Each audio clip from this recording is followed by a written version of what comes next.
Welcome to Shootin' the Bull, the official podcast of the Championship Darts Circuit. A casual conversation about the sport of darts, talking about topics of the day from a North American perspective, featuring a cast of characters and contributors from the CDC roster and the world of darts. Now here's your host, Antony Eugenia. We are live. Welcome in, everybody, to the latest episode of Shootin' the Bull, the official podcast of the CDC. So, welcome. Thanks for joining us. I hope you enjoy the content tonight. If you do, please subscribe to the page, like and share, get it out to everybody. So, without further ado, let's meet our contributors for this episode. He's a CDC analyst, a former CDC match play finalist, and the best smile in darts. It's Gordon Dixon.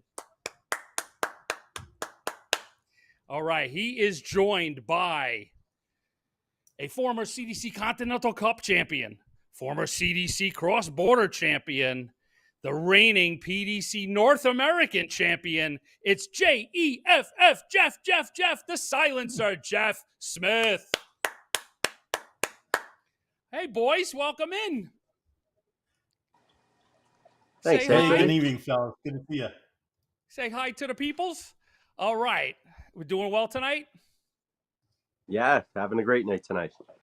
Well, we want to thank Gordon, of course, for joining us. We certainly want to thank Jeff as well. We are, pulling him away from his beloved Oilers, opening up the Western Conference Finals. So, Jeff loves you. He loves you folks out there, and he's giving up a few minutes of the Oilers. So, let's jump into today. Let's get a hot take on the Premier League. Luke Littler goes the distance. Discussions in December. Is he ready? Is he too young? Is it going to be too much pressure? Yada yada yada. Puts that completely to bed. He tells people that on stage. Plays Luke Humphries in a rematch of the World Championship. So.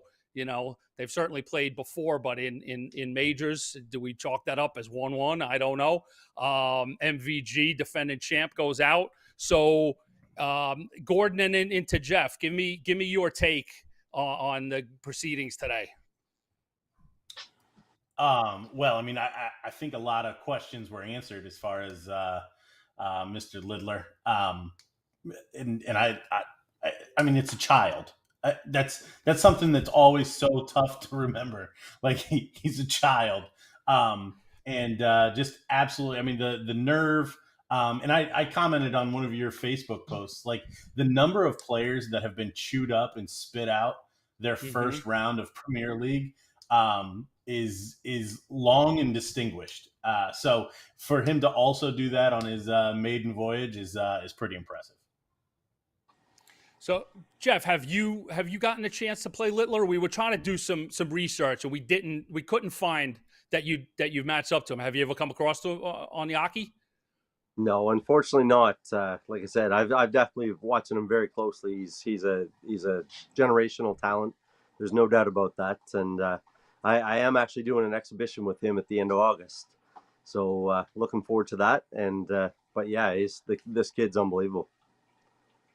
Gordon was mentioning, I posted today that it was pretty astounding to see both of the Lukes in the final in their debut year. Not that they don't have the talent. Obviously, you're talking about the world champion and Littler and stuff, but just I think to Gordon's point, the moment, it's always sort of shocking to see people completely answer the bell there. They each respectively played former world champions in Smith and Van Gerwen. So what do you think is, what did they take there into those semifinals? And they both won pretty handily. Both look good in their semis. Did you get a chance to see those semis, and what was your take on that? Yeah, for me, I haven't been able to follow the darts at all today with family stuff going on here back home. But you know what I mean. He's, like I said, this kid's unbelievable. But at the same time, I don't think he's felt heartbreak yet, and that's a big deal in the PDC. I've played many times in the PDC, and like I said, once you learn how to lose, things can happen. But right now, he's just riding high, and he doesn't know anything but winning, and that's a dangerous combination. So yeah, when you take he's making guys that everybody else feared, and he's making them fear him, and that's where it's at right now with him, and he's playing phenomenal darts. And Gordon, isn't that it a little bit? Everyone's sort of waiting for the stumble, right? Just sort of a natural, what you would think would be a learning process, right? But we haven't seen it yet. I don't know. Is it too small of a sample size? Is it, is he going to mature and life is going to get in the way? Well, it's something that does inevitably happen with everything that you can have happen in life. But I will say that the mindset right now of I'll stop saying child, of a young person, if you think about it, like if I race my 12-year-old 10 times and he beats me once, guess what I have to hear about? And I think in the case of Luke Lidler, that one time, in the case of Luke Lidler, I don't know that he can have scars right now.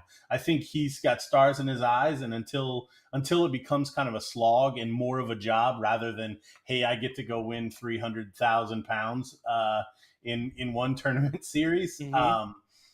I don't know that they're going to be able to kind of slash through that, but Jeff is certainly onto something that once you start trying not to lose instead of shooting to win, which is sometimes what that mindset can transform into. That's when those ugly thoughts can start to rear their head, and you can start to kind of fall off. Funny, non-dart person. I'm just at work. I'm, somebody that knows that I love the darts, and I've talked about Littler before. I said something about, hey, the 17-year-old is in the final today, and we first think that the older players have more maturity or experience, and she goes, well, he can see better because he's younger. I'm like, maybe, I don't know. He's just, Jeff, he's just got a fearlessness about him. It's we spoke earlier on an episode. We were trying to compare what Littler might do to MVG and the whole legacy idea. And it's like, this kid kind of seems just like he was made in a machine to play darts at a high level.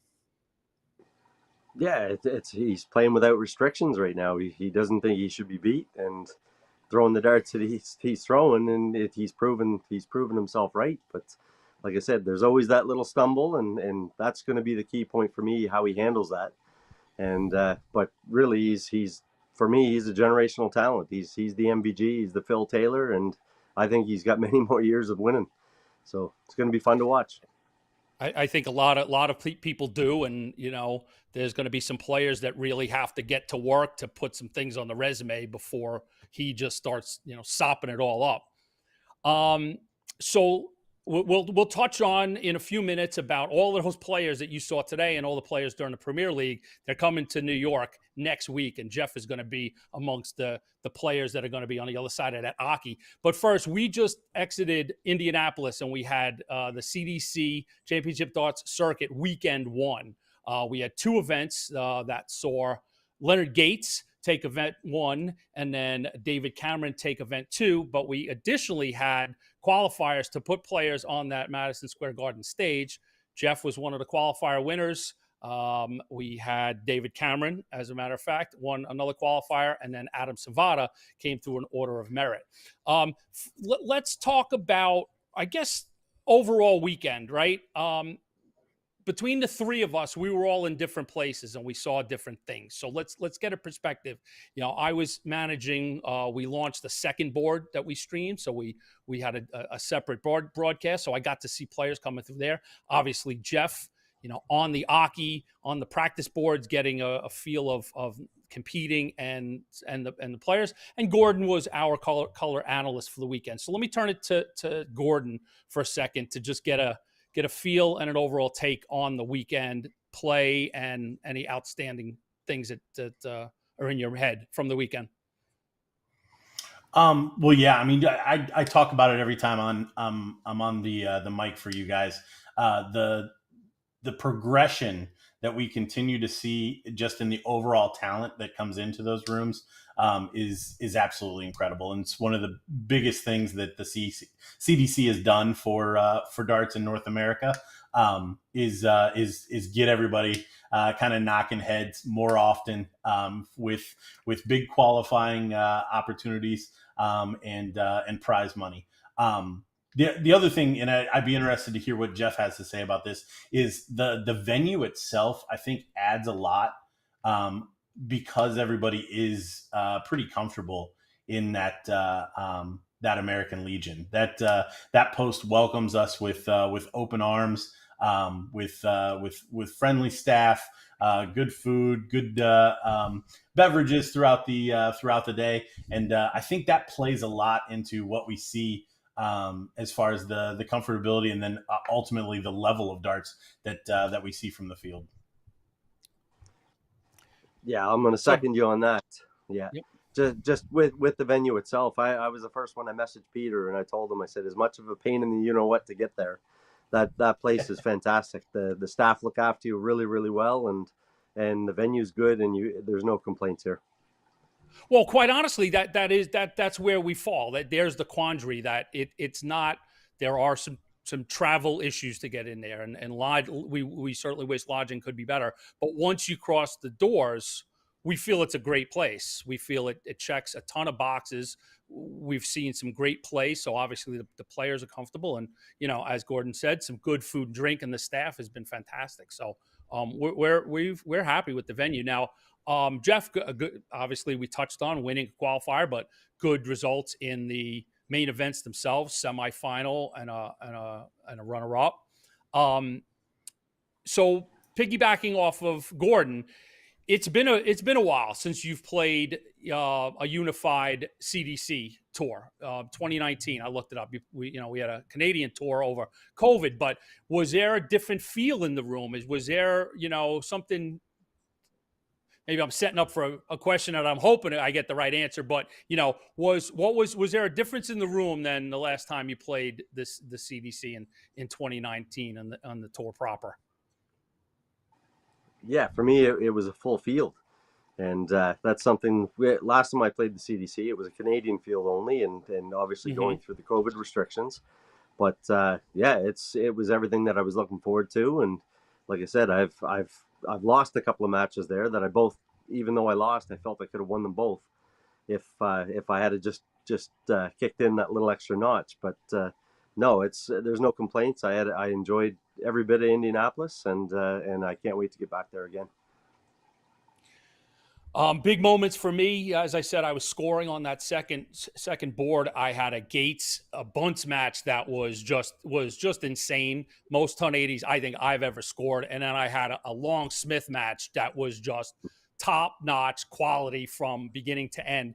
Both of you guys were scoring just crazy. And I said to somebody when I came off that match, it's amazing for me, to somebody that's loved this game my whole life, to see it done so well, to a scoring dart each and every turn, which is just, for a slop like me, is just astounding to watch darts at just a high level like that. What is it like to be in matches like that? What is, for those of us that never reach those heights, what is it like when everything is seemingly going where you want? And obviously there's always the missed doubles and stuff, but what does it feel like to play at that level and then to be pushed by a player on the other side that's throwing at that same quality? Yeah, it's that match against Jim. That's probably one of my better comebacks of all time, I think. But I couldn't hit any doubles to get the match started. But as the game went on, that was when I found out I just lost my grandmother during that match. And my mom was actually trying to get a hold of me, and my phone, I could feel it. So I threw it on the table, and all I seen was the message was, you have to call me. And I knew something had gone on. And anyway, it was like, and with her health issues and stuff that she was going through, that was my call that, okay, I'm going to have to kick in here. I just put my head down, and next thing you know, I got 1 back, then 2 back, then 3 back, and next thing you know, we're level. And then I threw a good last leg. But it's always a hats off to Jim when you play him, because he is a perfect gentleman, And but other than that, like I said, I've got no complaints with the weekend. And we've extended it privately, but certainly publicly, we extend our condolences to your family. So, Gordon, from sitting in that color seat, working with Sean Green, what were some of those real stellar games that you came across over the weekend? Because I was in the back there, and you had the prime time spot. So, who came through that really left an impression? Yeah, well, I mean, I think Jeff, just wire to wire in all 4 events, was phenomenal. I think it would go without. It would be bad to not mention the first final between Leonard Gates and Doug Boehm. Absolutely incredible. 105 or above 105 for most of the match for both of them. I think they both teetered right around 100 there at the end. But I mean, Sean and I need to get better about the treble-less visits stat, because that's certainly something that that comes into play now, and I think can tell a story. I think it's one of the better stats that's been added to darts over the last 2 years or so. So that one sticks out. Obviously, the Jeff comeback with Jim Long is one that stands out. And then one that Jeff probably doesn't want to remember, Boehm beating him in the other one. It just pivotal moments. Doug came through, and I know Jeff was frustrated in that one, but a couple of big finishes that allowed him to kind of keep his nose in front there. Another thing of note, David Cameron was able to sort of hold off Jacob Taylor that came into the weekend, both in the running to accompany Matt Campbell in the upcoming PDC World Cup of Darts. So we will, congratulations to David for that. And we're going to have a preview right before the PDC World Cup. We're going to have another episode, so we'll get some guests on and talk about that. So this is weekend 1. Events 1 and 2, it's the start of the road to the Continental Cup. We've got 14 events over the course of the tour over 5 weekends, and that leads to the Continental Cup, which is another spot the players not only can become, champion of the tour, but more opportunities to go play PDC darts. At the end of the 14 events, players get opportunities to go to the World Championship. I know, Jeff, that's going to be a big goal of yours, right? Obviously, big goal of everybody in the field, but you've tasted that many, many times, and I know you're setting off on an opportunity to get back to the World Championship. Yeah, absolutely. Last year, I felt a little bit let down on the rule changes and whatnot, but like I said, it's that's why I'm back playing PDC darts, and I looked at it this way: I've given up my life for the last 4 years of playing PDC, and you're basically over there 3/4 of a year. You're missing your family, your loved ones, everything else back home, and like I said, now I can do it on basically 5 weekends, and still qualify for all the same things. So I thought long and hard about going back to Q school this year, and I think I've made the right choice, and I'm willing to give the CDC a shot definitely this year. Well, we're happy to have you. As you know that you always, we bring quality to the field. And so we touched on Jeff is headed to the Big Apple. So before we talk about that, let's watch a little teaser clip and get everybody all jazzed up for the PDC US Darts Masters. Luke Humphreys, MVG, Michael Smith. The best against the best. The best against the best. There is no sign of this teenage dream coming to an end.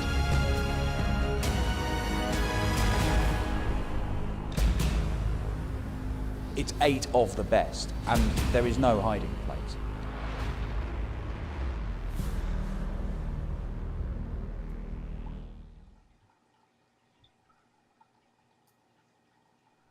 All right, and we're back. So let's, if I may, let's get Jeff McMahon behind the scenes. Give me the slide that gives us all 8 North Americans. Let's set the table here, and we'll talk over that for a second. So, Jeff, obviously we talked about the goals that you have in mind, World Championship at the end, but a big goal of yours was to get back to the US Masters, get back to the North American champion. You are the reigning and defending champion. You've won the event twice. So now let's talk about you coming through that qualifier Saturday night. Talk about your feelings getting back to the Garden, defending that title, and taking that opportunity on Friday night to play one of the PDC professionals, which you were of the ranks for many, many years.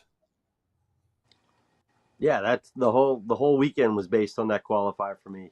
It was the main reason for going the first weekend, and like I said, there was a lot to win or lose in that scenario. And like I said, the first day I had a good run. Ended up losing the gates, but ended up getting it done against Adam Saveda in that last one. And hats off, that Adam's a fantastic player. I have to give him credit where it's due as well. But yeah, definitely, that was my whole weekend, was that qualifier. I'm a big dummy. I asked Jeff for the slide, and then I don't even go through the names. So, Jeff, give me back that slide, and I'll give everybody the name. All right, there you go. So, obviously, we've got Matt Campbell, Danny Lauby, Jules Van Dongen coming through as PDC Tour card holders. And Stowe Bunce comes through as the Continental Cup champion.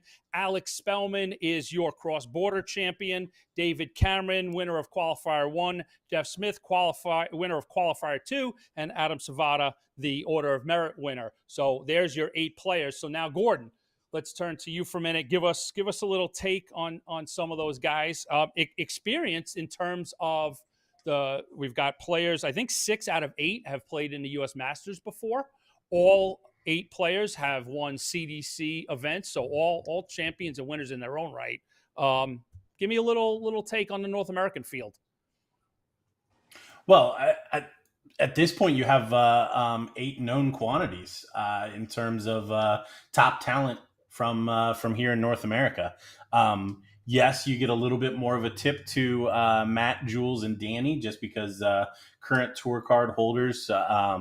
But I mean, again, if you leave Jeff out of that conversation, and even David Cameron with the senior tour and all the things that he's done there, you've finally got a field where the pros, they're probably not picking and choosing who they get. They know that they're going to be running up against somebody that can hit a big triple a turn and probably take a big finish. Stowe Bunce probably has a little bit something to prove after a really good run in the Grand Slam and not quite back to the heights when he came back for the World Championship. So I'm anxious to see how he does on the big stage again. And then Alex Spellman, who again had a really good World Championship, just didn't get over the whole winning the match part. I know he's itching to get back up there and put on the show that we know he can. And maybe least out of all of them, you've got Adam Savada. But again, if Adam Savada is the weak link in the chain, I think we're doing just fine. And that's only, again, just because we haven't seen him a whole lot. And I was personally glad to see his name on the roster for weekend 1 and not surprised at all at the qualification. Jeff, from your perspective, and you've been a leader, you've been a trailblazer for North American players. Well, what have you gotten any sense of reaction overseas to the increase in play, the sort of increase of presence of North American players? And have you had the opportunity to talk to players from North America as they, get PDC opportunities, pick your brain and your experience? And if they haven't, they really should. Yeah, I've talked to most of these guys several times just on what to do, how to get there, what I should do next, and that sort of thing. And I believe Matt Campbell, myself, is a top 16 player if he can get his stuff together and really take the game where he can take it. But there's so many good players now in North America that usually it was 1 or 2 that you could send over. They might win a match and that's it. But it's not the case anymore. And we're heading in the right direction, and I'm happy to be a part of that.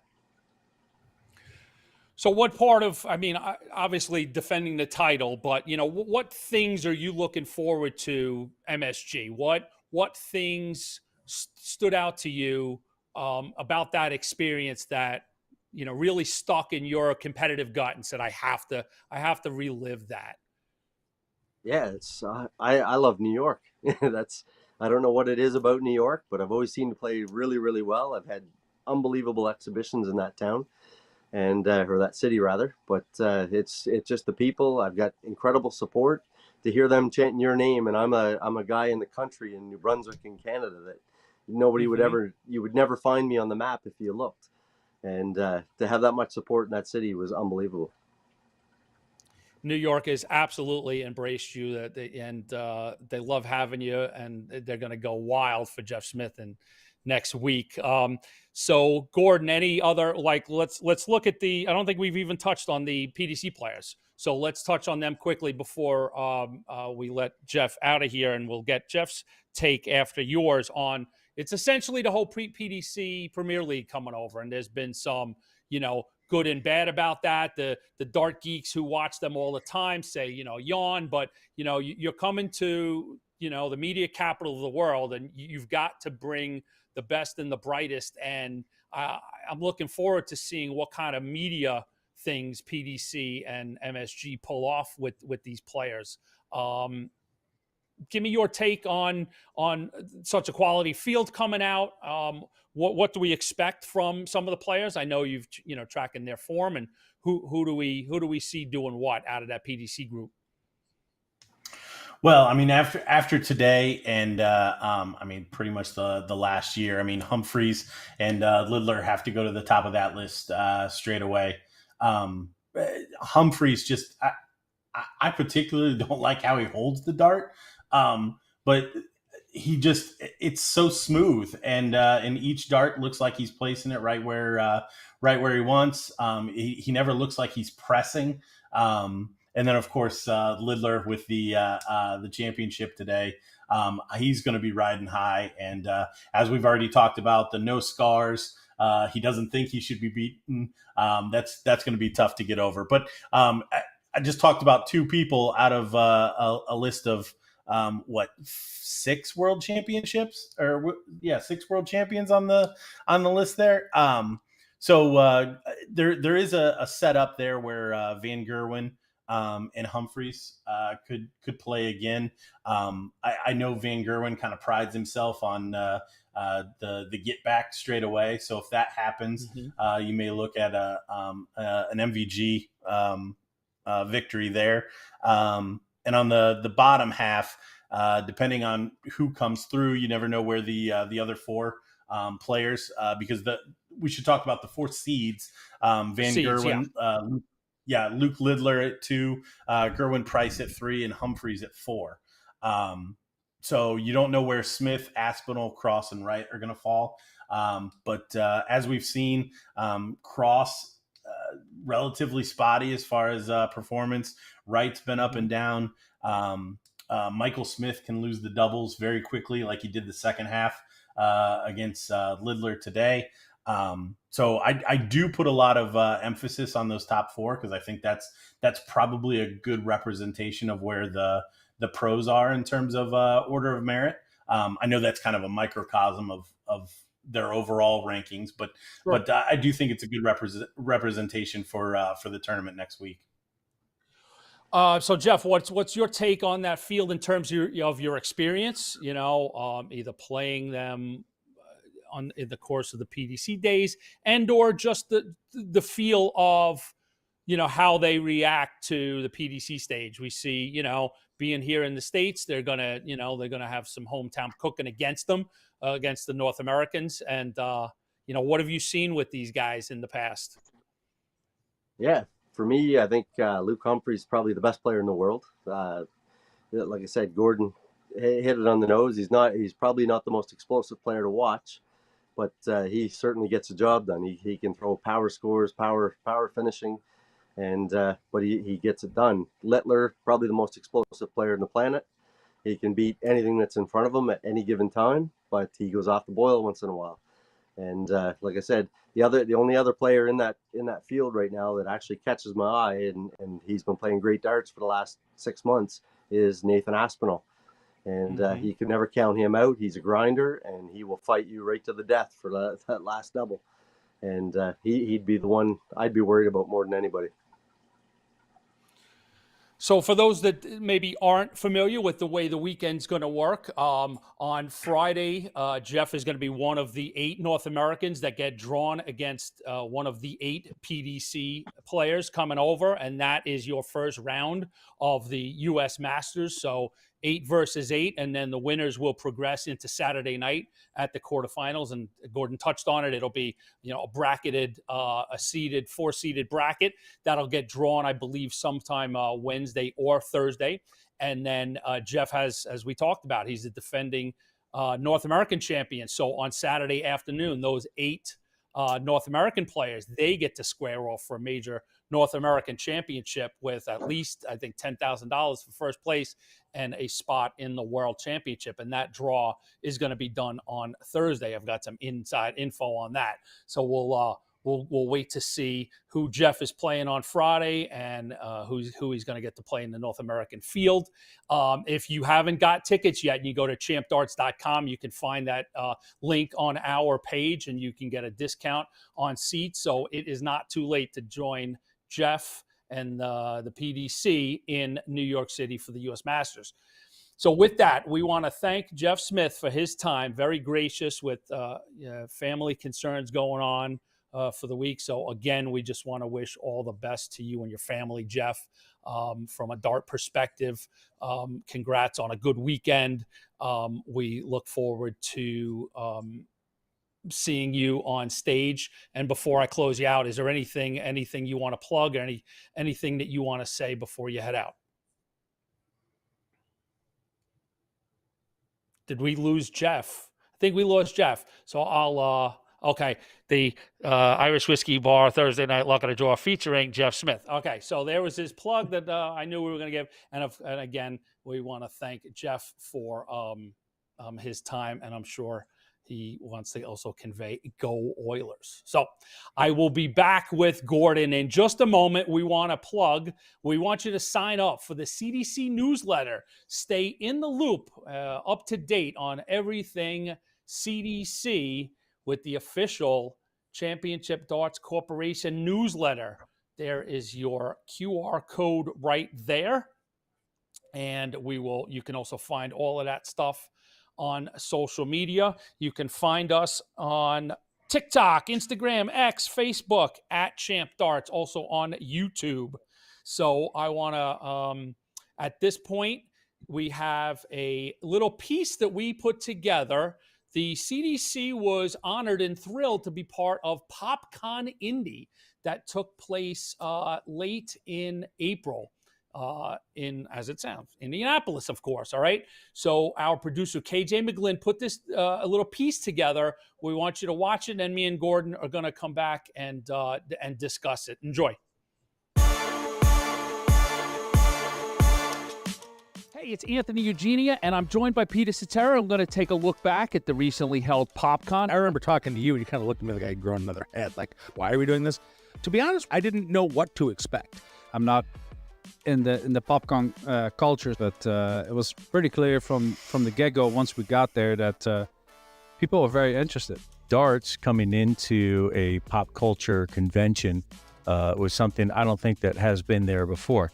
You know, it's a new thing for darts to be in a place like that. You hope it's a success. It was an incredible experience, actually, and I was really glad to be a part of it. You know, it was awesome to be able to show, what we do and that fandom and people dressing up, and seeing that in person was amazing. There were some crazy costumes, not gonna lie. I've been a Walking Dead fan. I knew Carl was there. Some guys from Breaking Bad, which I've seen in the hotel. I'm a big Lord of the Rings fan, so seeing people that played in the movie there, I kind of geeked out on that. John Scott Barrowman that played in Doctor Who. I was fortunate enough to be the one to kind of, talk to him about darts and kind of show him the technique. The energy in that room is real positive. It's like an addicting kind of vibe, right? And there's so many different fandoms within fandoms. Like, you can be walking by a Wookiee, and then you got some cosplay outfit from some, anime thing that I would never know. We had a lot of people in there that I don't want to assume they're introverted, but when they were playing, they were having a good time. So many people came up and, even though the first dart might have not even hit the board, they laughed, they had fun, and we gave them some tips, and all of a sudden they start hitting the board. I probably had 50 people that I ran through the game and how to stand and how to throw, and I would say I would be surprised if like 6 to 10 of those people didn't go out and buy a dartboard. The kids, honestly, were the best part. We had she had to be 3, maybe. And we brought a new board out from the back. We put it, at the ground. Jules was working with her, and she was like, and it was just great watching her throw. One of my favorite parts of the weekend was a kid that wasn't more than 10 years old that took a shining to Alex Spellman. Matthew, was his birthday. He stopped by. He came by multiple times. He threw some darts, and the way that he released was so natural. Really? That Alex went to his parents. I told him he needed to get a board up, and I have a set of darts that I picked up this weekend to actually send to him. So I've been talking to his dad. His dad has said that he's been begging me to get the board up on the wall. I finally did that last week. So for those that never thrown a dart before in their life, and they're hitting the behind the board, and by the end of it, they're hitting the board and they're getting a good score. It was really a lot of fun. You were either playing a practice match or you were teaching somebody how to play darts, and that was 3 days of like 8-10 hour days. So it was pretty incredible. I went there to have a good time, talk to people, and to that effect, it was a success. Even if it's only 10% of the people that we had over keep playing darts, that's a win for us, and all those people probably will talk about what they did. We're excited to keep developing it, and it's something that's going to be on the CDC's radar to continue to be a part of Popcon here in Indy. With good reason. It was an amazing experience. 100%. You definitely want to go back and interact with people, and and ultimately bring them to the game. At one point, the parents were having a good time, and the kids were like, let me go again.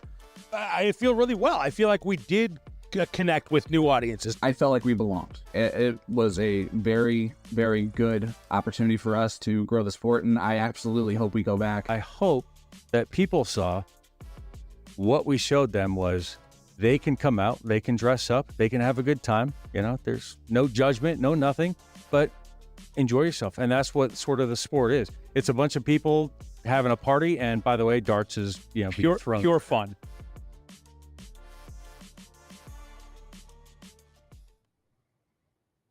All right, we're back.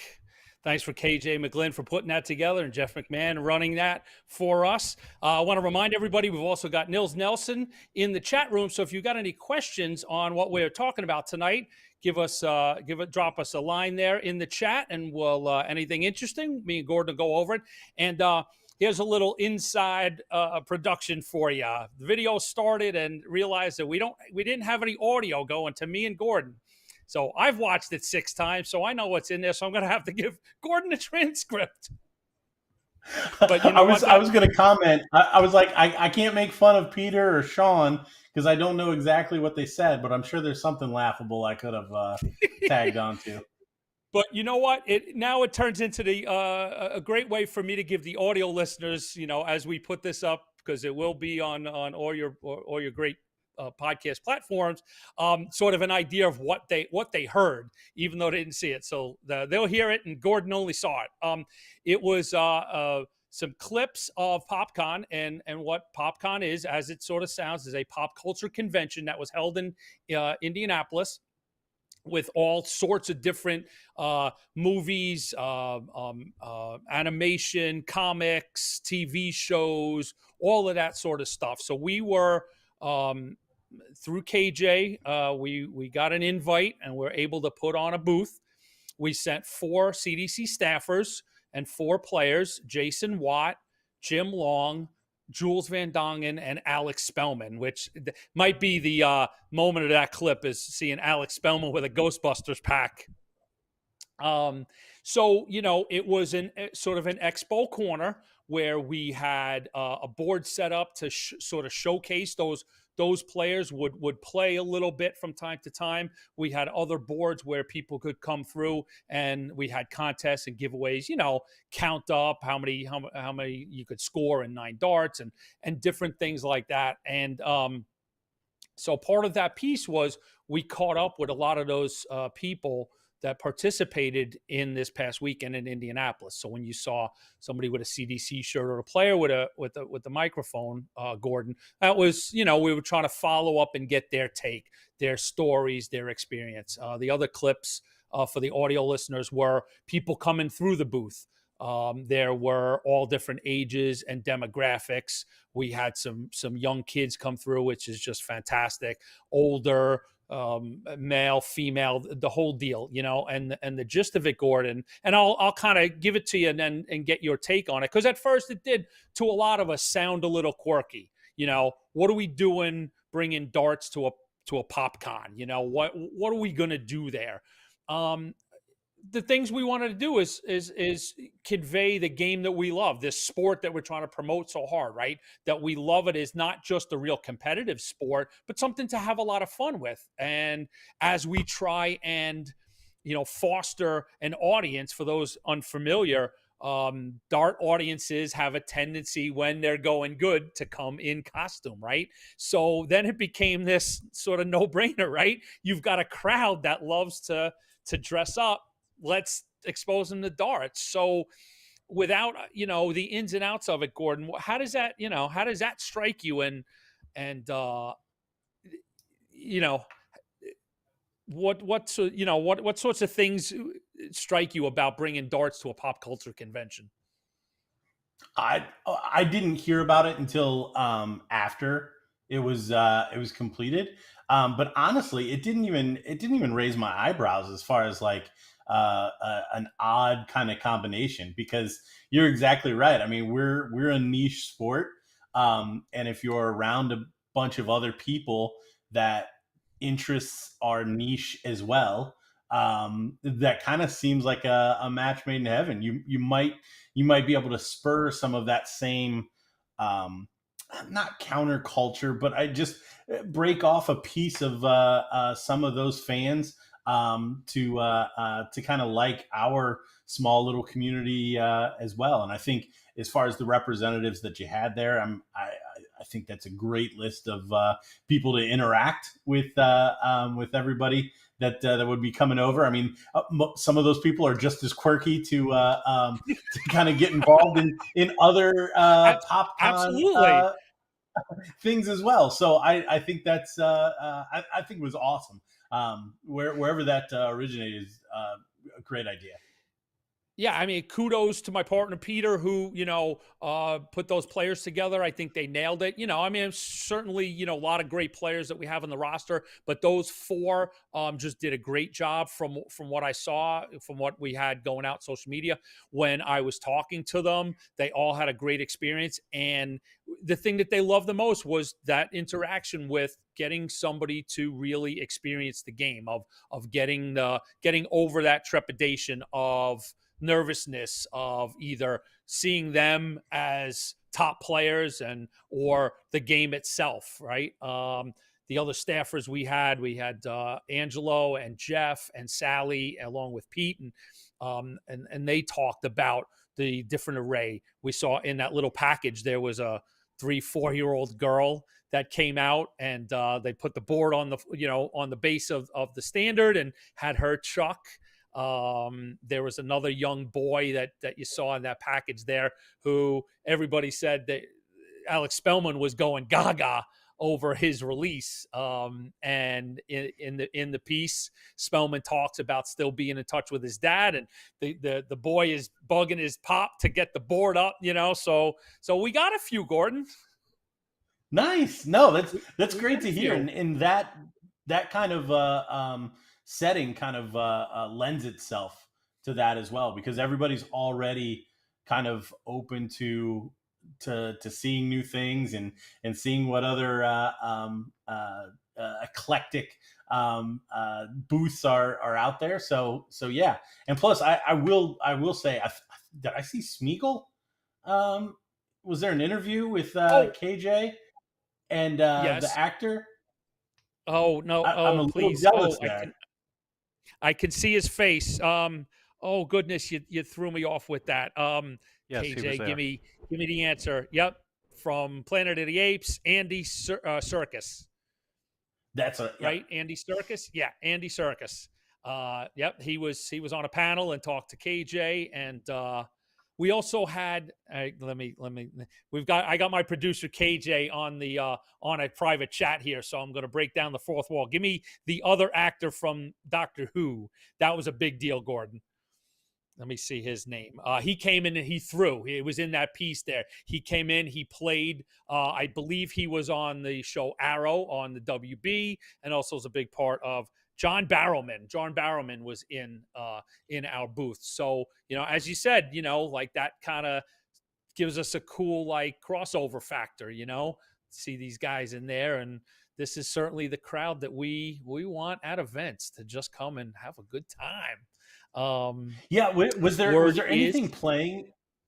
Was there anything playing in the booth where you kind of showed off where, hey, some of these goofballs show up to these big events Bingo.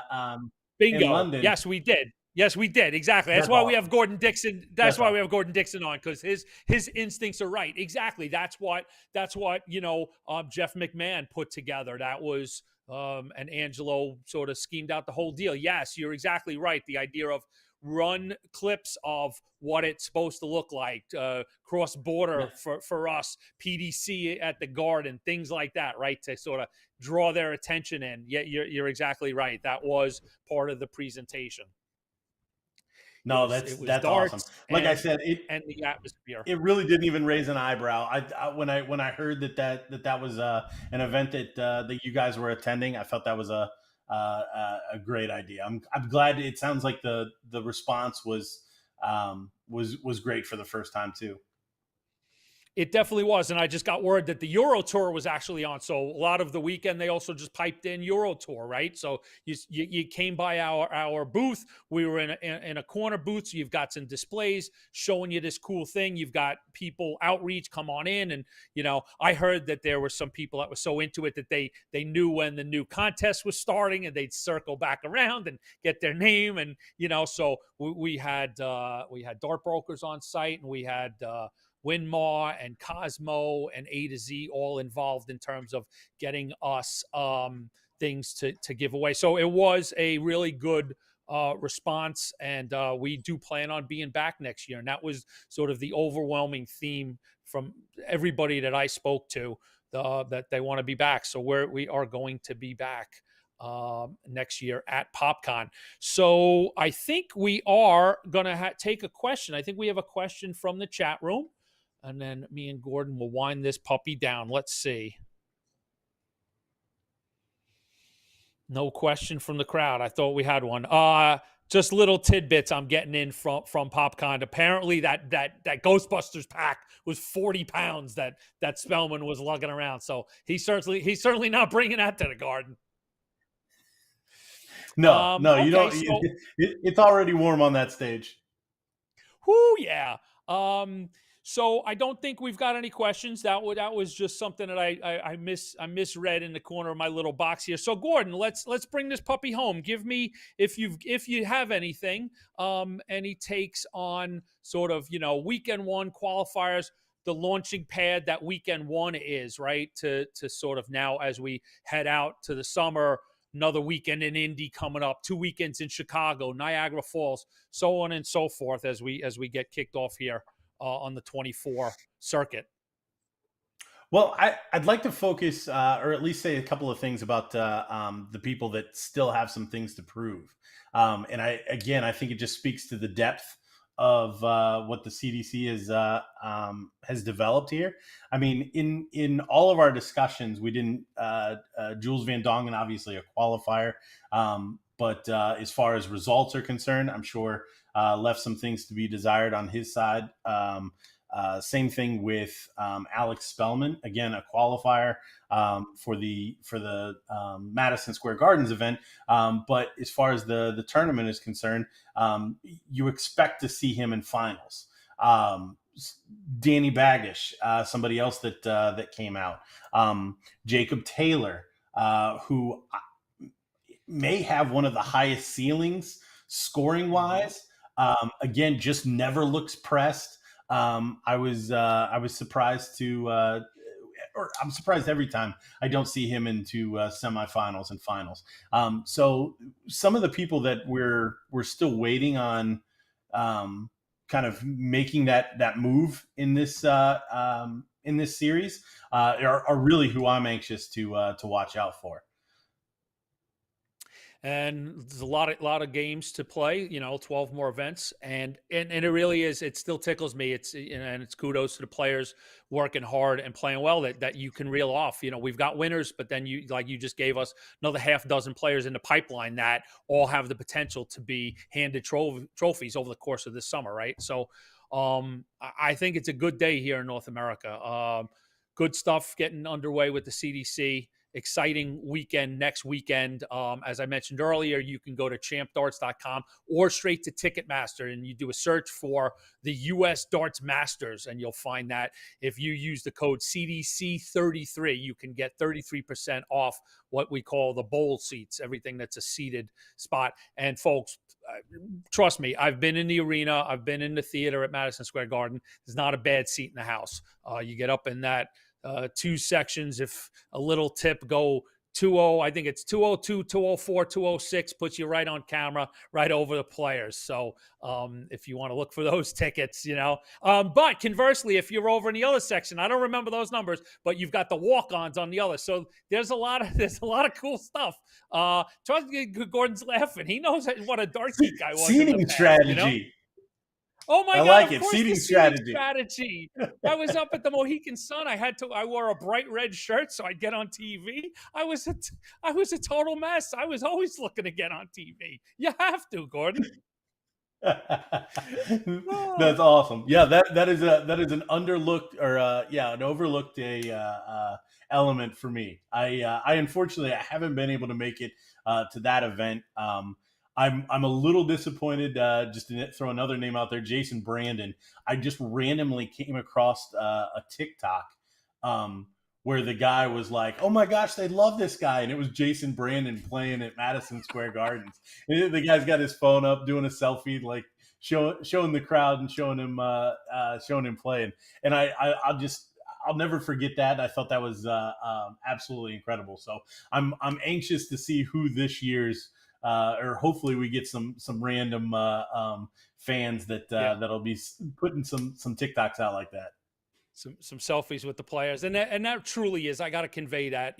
All of us on the staff, it is so satisfying to watch players stand there as John McDonald gets revved up to bring them on, and they're trying to keep loose, keep their stuff together, and they're about to have a moment of their life, and it's something that it's the reason that we work hard at all of this. So I want to thank Gordon very much for the work that he does behind the microphone. Everybody enjoyed your work on over the weekend with Sean Green, and I want to thank you for joining me tonight. I want to see if there's any last minute things that I need to convey.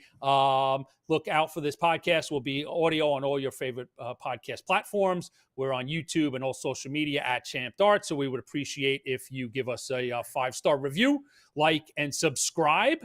We will be back with the next episode of Shooting the Bull late in June, probably about the third week in June, so we can talk about what happened at the Garden coming out, preview the World Cup.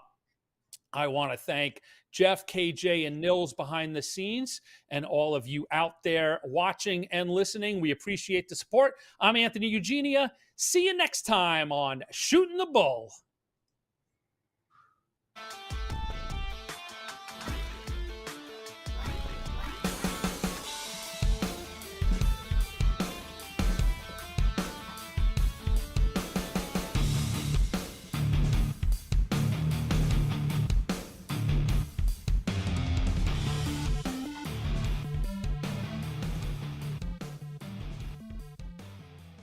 Thanks for joining us for Shooting the Bull, the official podcast of the Championship Darts Circuit.